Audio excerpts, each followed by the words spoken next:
أعوذ بالله من الشيطان الرجيم. தபிக்கப்பட்ட ஷைத்தானை விட்டு அல்லாஹ்விடம் நான் பாதுகாப்பு தேடுகின்றேன்.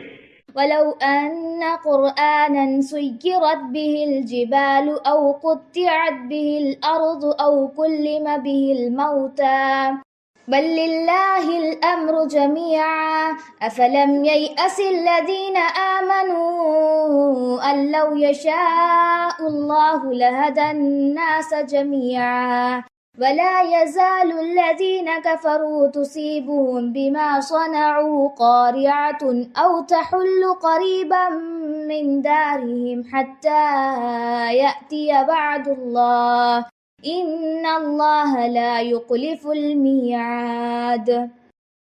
வேறொரு குர்ஆன் இறக்கியருளப்பட்டு அதன் மூலம் மலைகளை நகரும்படி செய்தாலும் அல்லது பூமியை பிளக்கச் செய்தாலும் அல்லது இறந்தவர்களை எழுப்பி பேசச் செய்தாலும் என்ன நேர்ந்திடப் போகிறது?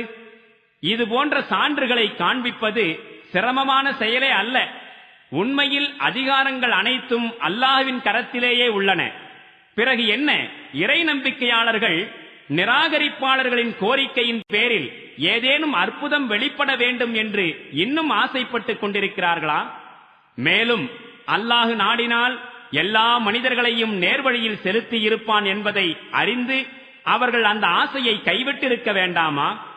எவர்கள் இறைவனை நிராகரிக்கும் போக்கை மேற்கொண்டிருக்கிறார்களோ அவர்களுக்கு அவர்கள் செய்த தீய செயல்களின் காரணத்தால் ஏதேனும் ஒரு துன்பம் வந்து கொண்டே இருக்கும், அல்லது அத்துன்பம் அவர்கள் வீட்டின் அருகில் இறங்கிக் கொண்டே இருக்கும்.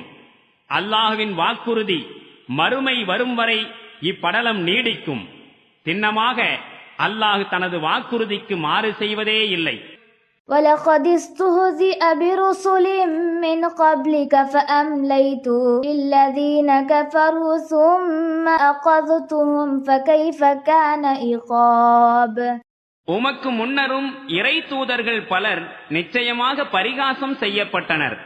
ஆனால் நான் நிராகரிப்பாளர்களுக்கு தவணை அளித்தேன். இறுதியில் அவர்களை பிடித்துக் கொண்டேன். பாருங்கள், என்னுடைய தண்டனை எவ்வளவு கடினமாக இருந்தது.